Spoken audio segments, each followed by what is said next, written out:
Bonjour, j'espère que vous allez bien.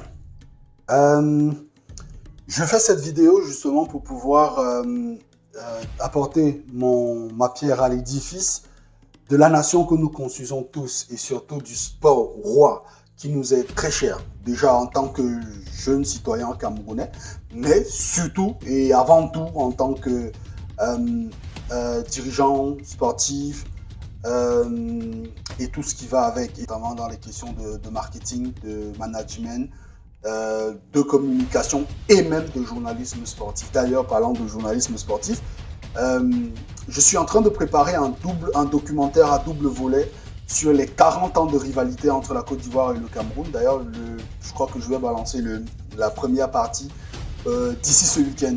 Et donc, je saisis vite fait le prétexte, parce que bien évidemment, on va parler de la CAN en Côte d'Ivoire, mais surtout parce que la rivalité justement entre le Cameroun et la Côte d'Ivoire a toujours été, au-delà de tout, quelque chose de très sain. D'ailleurs, ça s'est toujours fait dans un environnement de fair play. Même d'ailleurs, l'événement qui a créé cette rivalité il y a 40 ans n'a pas empêché justement les peuples ivoiriens et camerounais d'être fiers. D'ailleurs, le président d'alors, dans les blagues, après la victoire du Cameroun en Côte d'Ivoire, avait reçu les Lions au palais, au palais présidentiel et leur avait fait savoir, ok, vous nous avez gagné, d'accord, nous reconnaissons qu'aujourd'hui nous étions des éléphantaux, mais demain nous deviendrons des éléphants. Et je pense que la prophétie du président Houphouët-Boigny s'est réalisée parce que, disons-nous la vérité, la Côte d'Ivoire aujourd'hui est un grand pays de football en Afrique et dans le monde. Maintenant que c'est dit, je profite également de ce léger prétexte pour évoquer cette situation délétère et honteuse dans laquelle aujourd'hui sont plongés certains jeunes Camerounais dits influenceurs. On se demande ce qu'ils influencent à la fin de la journée, qui ont décidé justement d'aller en Côte d'Ivoire, dénigrer la Côte d'Ivoire. Je trouve que c'est ridicule et ça n'honore en rien le Cameroun, ça n'honore pas l'Afrique. Et ça n'honore même pas leurs propres followers. Et je pense que quand on est follower de ce genre de personnes, la première des choses qu'on devrait faire en tant que citoyen, c'est de rappeler ce genre d'énergumènes à l'œuvre. Quand on voit aujourd'hui ce que font des gens comme des types dengue ou des autres, c'est ridicule que vous ayez été payé pour aller en Côte d'Ivoire par un sponsor qui déjà n'honore pas non plus la jeunesse camerounaise. Vous allez en Côte d'Ivoire, au lieu de faire le travail pour lequel vous avez été payé, vous allez là-bas pour insulter et dénigrer le peuple ivoirien, insulter et dénigrer l'organisation. Moi, j'ai organisé la CAN au Cameroun. J'ai fait partie du comité national d'organisation de la CAN au Cameroun. J'ai travaillé à la CAF. Et croyez-moi, je sais exactement comment cela peut être difficile d'organiser une Coupe d'Afrique des Nations. Ce que vous voyez à la télé, ce n'est qu'une infime partie, les 1 millième de l'iceberg. Croyez-moi, l'organisation d'une Coupe d'Afrique des Nations est la chose la plus difficile qu'on ait jamais vue. De ma carrière dans le domaine de la gouvernance du sport, c'est la chose qui a été la plus difficile pour moi. D'abord en tant que membre du comité d'organisation, membre de la commission marketing, et ça, croyez-moi, le marketing, on sait ce que quand on parle aujourd'hui de billetterie, quand on parle aujourd'hui de toutes les difficultés marketing que rencontre aujourd'hui la Côte d'Ivoire, croyez-moi, nous avons rencontré les mêmes difficultés au Cameroun. Peut-être la communication n'a pas été la même, mais c'est ça, la mobilisation dans les stades, ramener les gens au stade et tout, la communication, c'est quelque chose d'extrêmement difficile. Et on demande à des pays africains de faire exactement ce que font les pays européens, parce que l'euro aujourd'hui, c'est 24 pays, et avec des ressources 10 000 fois ou 1 million de fois moindres que ce que les pays européens ont pour réaliser cela. Mais malgré ça, nous faisons de belles cannes. Je ne sais pas si vous avez un peu idée de ce que ça veut dire. Aujourd'hui, la CAN est organisée, on ne vous le dit pas. Moi, je vais vous le dire parce que j'ai pris part à l'organisation et j'avais un double travail à faire. D'abord, un, en tant que membre de la commission marketing, nous avons travaillé sur toute la stratégie marketing, mais deux, en tant que membre des équipes d'infotainment, c'est-à-dire tout ce que vous voyez au stade, les hymnes nationaux, les projections au stade, les vidéos, la retransmission au stade, croyez-moi, ce n'est pas facile. Et donc, tous ces éléments sont standardisés par la FIFA. La CAN est co-organisée par la CAF et la FIFA. On ne vous le dit pas, mais moi je vous dis la vérité, c'est la FIFA qui co-organise la CAN. Ça veut dire quoi quand on vous dit co-organiser la CAN? Ça veut dire que toutes les normes sont au standard Coupe du Monde. Et demander à un pays qui, la dernière fois, qu'il a organisé la CAN, c'était il y a 40 ans. Vous lui demandez d'organiser une CAN standard Coupe du Monde en 2023. Ce n'est pas facile du tout. 2024, autant pour moi, ce n'est pas facile du tout. Soyez tolérants envers la Côte d'Ivoire. Soyez tolérants envers le cocon de la Côte d'Ivoire. Moi, je sais ce que c'est. Et je sais comment c'est difficile parfois d'avoir ne serait-ce que les budgets, débloquer les budgets pour résoudre un certain nombre de problèmes. Ce n'est pas évident. Soyez compréhensibles, nous sommes allés faire la fête en Côte d'Ivoire. Faisons la fête et essayons d'aider le peuple ivoirien à réussir cette CAN. Parce qu'une belle CAN en Côte d'Ivoire, c'est une belle CAN pour toute l'Afrique entière. Ce n'est pas que une victoire pour la Côte d'Ivoire, mais c'est une victoire pour toute l'Afrique entière. Maintenant que j'ai dit ça, je vais voilà, revenir vite fait sur certains faits. Bravo déjà pour la question autour de la cérémonie d'ouverture. Ça n'a pas été évident, je le sais. D'ailleurs, quand les gens disent « Ouais, au Cameroun, c'était mieux que nanana », en fait, la structure qui a organisé la cérémonie d'ouverture au Cameroun, c'est exactement la même structure qui a organisé la cérémonie d'ouverture en Côte d'Ivoire. Il s'agit de Lead Studio, qui est un studio français.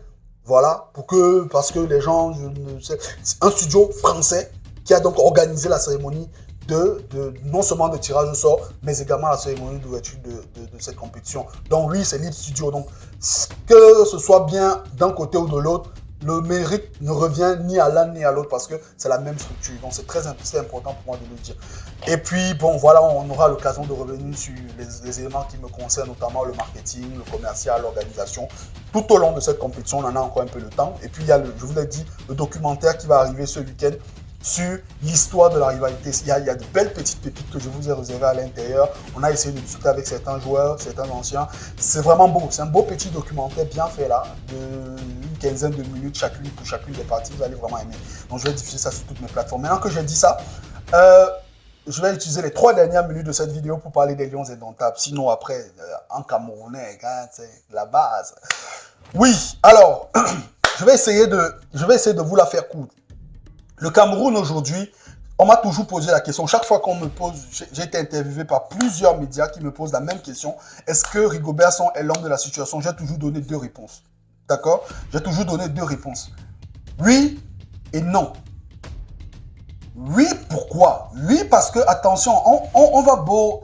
Ne souffrons pas d'amnésie collective, mettons un peu les émotions de côté. Moi, j'ai beaucoup d'émotions. Parce que s'il faut que je donne mon avis sur le match et tout contre la Guinée, il y aura beaucoup d'émotions et je vais perdre une certaine lucidité.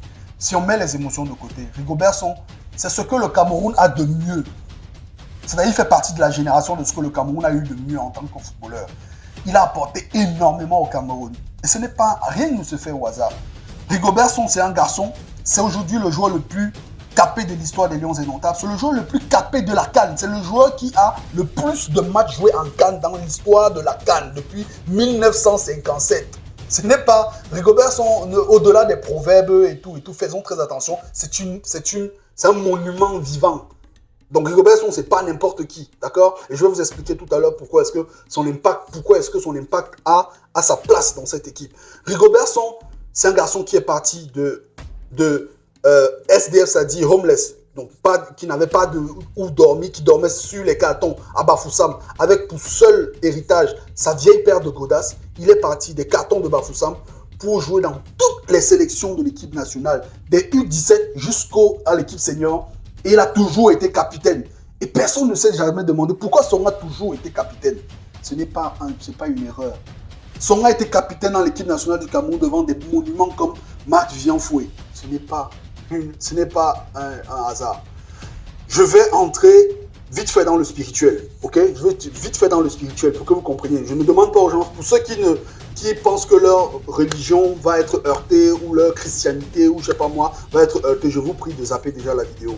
Nous, on va parler, je suis africain et je vais parler vraiment comme un africain. Donc avec vraiment la spiritualité africaine. Le Cameroun aujourd'hui fait partie des très rares pays en Afrique qui ont développé ce que les Occidentaux appellent l'esprit de gagne. D'autres, les Anglo-Saxons appellent ça le fighting spirit. Nous, au Cameroun, on appelle ça le Hemley. Le Hemley, c'est quoi? Le Hemley, c'est ce qu'on appelle dans la spiritualité un égrégore. C'est un égrégore qui a été développé non pas par l'équipe nationale, mais par tout le peuple camerounais. Un égrégore, c'est quoi? Un égrégore, c'est une entité qui est alimentée par des énergies spirituelles.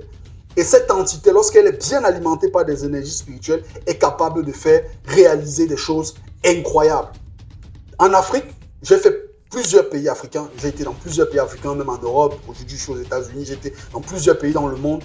Le seul pays où j'ai vu un peuple qui est capable de générer une telle force spirituelle similaire à celle du Cameroun, c'est en Égypte. Et d'ailleurs, j'ai vécu la CAN 2017, la CAN remportée par le Cameroun en 2017. J'étais en Égypte. D'ailleurs, la finale, c'était Cameroun-Égypte. Et j'ai ressenti ce truc-là. C'est un truc, tout le monde n'a pas ça. C'est pour ça, ce n'est pas par hasard si vous voyez tel nombre de pays à 7 cannes, tel nombre de pays à 5 cannes, tel nombre de pays 0 cannes. C'est que le peuple s'est développé. Ça, c'est pour ça que Samuel Eto'o dit souvent, le Cameroun a 30 millions de coachs. Ce n'est pas il ne le dit, c'est pas une métaphore. Il sait de quoi il parle. Samuel Eto'o, spirituellement, est très avancé. Il sait pourquoi il dit ça. Et ce Hemley, généralement, c'est-à-dire cette force spirituelle-là est généralement incarnée par certaines personnes. Et Rigobert Song fait partie de ces personnes-là, en fait. Remarquez dans l'équipe nationale du Cameroun, Rigobert Song, on a pratiquement toujours gagné avec Rigobert Song. Enfin, personne ne sait. L'une des rares compétitions d'envergure, c'est-à-dire à l'époque de Rigobert Song, qu'on a gagné sans Rigobert Song, c'est les Jeux Olympiques. Mais généralement, et il y a des gens qui ont ce truc-là. Samuel Eto'o a ce truc-là, en fait. Maintenant, pour revenir, je suis monté trop spirituellement avec vous, je vais revenir maintenant sur la réalité, sur les mathématiques. Rigobert Song, c'est près de 25 matchs depuis qu'il est arrivé. Il a perdu presque tous les matchs, ou fait match nul. Rigobert Song a gagné à peine que 4 matchs. Mais faites attention, les 4 matchs que Rigobert Song a gagnés, c'est les 4 matchs les plus importants du Cameroun les 5 dernières années. C'est incroyable. En fait, Rigobert Song, par exemple, il vous gagne l'Algérie à Blida. Personne ne peut imaginer cela. Il vous gagne le Burundi à Garoua. Ça, on peut mettre ça dans, parce que c'est important, ça nous qualifie pour la CAN. Il gagne le Brésil. Ça, il va au Qatar. Et de tous les matchs qu'il peut gagner, c'est contre le Brésil. Il gagne le Brésil. Et vous allez vous rendre compte que les 3 ou 4 matchs qu'il gagne, c'est des matchs vraiment coupe-gorge. Parce que c'est quelqu'un qui a ce truc-là, le Hemley.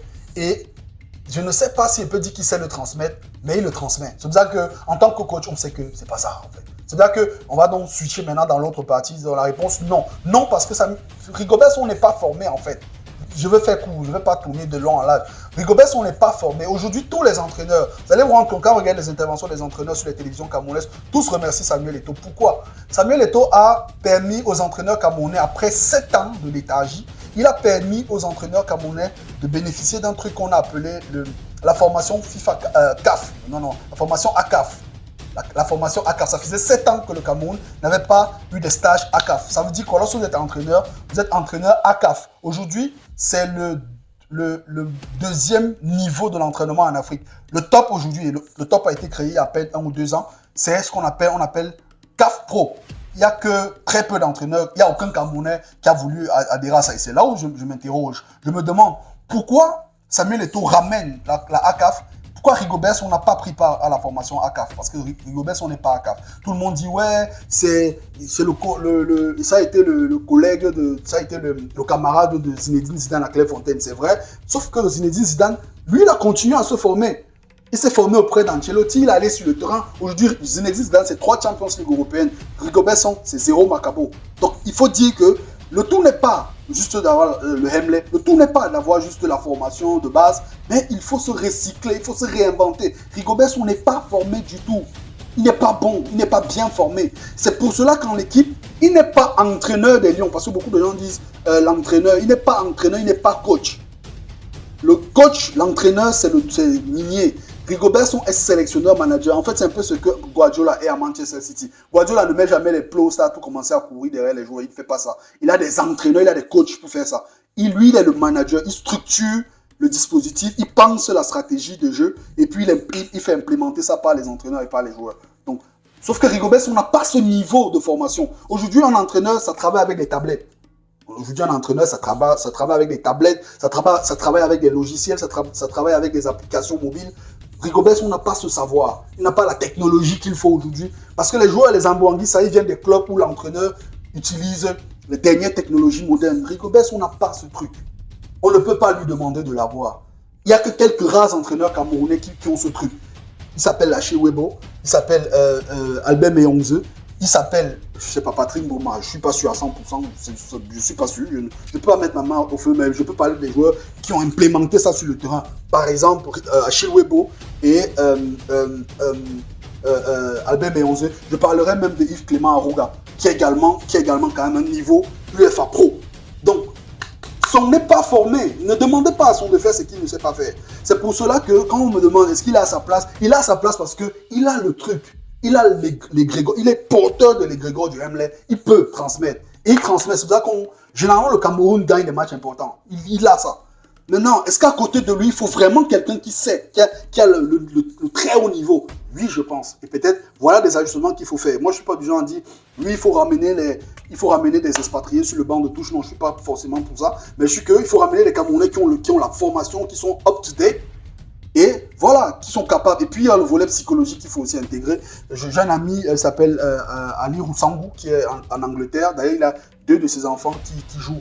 Une qui a joué à Manchester et l'autre qui joue aujourd'hui avec l'équipe de Pologne. Bah, c'est des gars qui ont étudié, ils sont docteurs en psychologie du sport. Voilà des gens dont on a besoin. Les préparateurs psychologiques au Cameroun, généralement, c'est des marabouts. Pourquoi? Il faut un vrai préparateur psychologique dans cette équipe. Parce que cette équipe nationale n'a aucune... Psychologiquement, elle est au sol. On a personne. C'est pour cela que d'autres gens appellent aujourd'hui Zamboanguissa, Zambolarissa, parce que c'est très efféminé dans le dispositif. On ne voit pas la puissance, on ne voit pas le spirit, le fighting spirit. C'est ce qui nous manque actuellement et je pense que c'est quelque chose qu'il faut pouvoir régler très vite. Donc voilà un peu ce que je voulais dire rapidement sur l'organisation de cette CAN. Voilà, ressortir rapidement par les primes. Alors, on ne parle pas beaucoup de cela et je dis c'est dommage.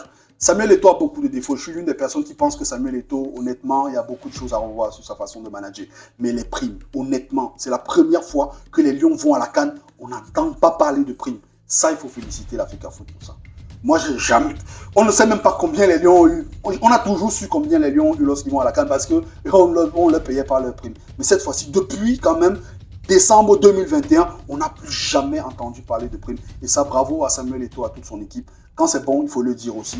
Il y a beaucoup de choses à revoir, et énormément de choses à revoir dans le management de l'Africa Foot actuel. Mais pour les primes, chapeau Samuel, chapeau à toutes les équipes.